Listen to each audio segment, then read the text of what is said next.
In this video, I'm going to show you how to use Afterpay in Uber Eats. First, open your preferred browser on your smartphone and search for Afterpay in the search bar.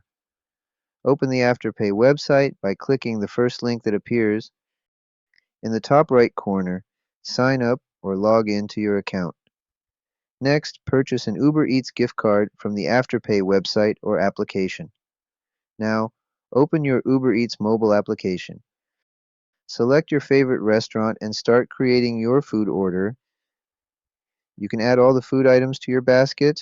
Then, open the basket and proceed to checkout. On the payment options screen, tap Add Payment Method.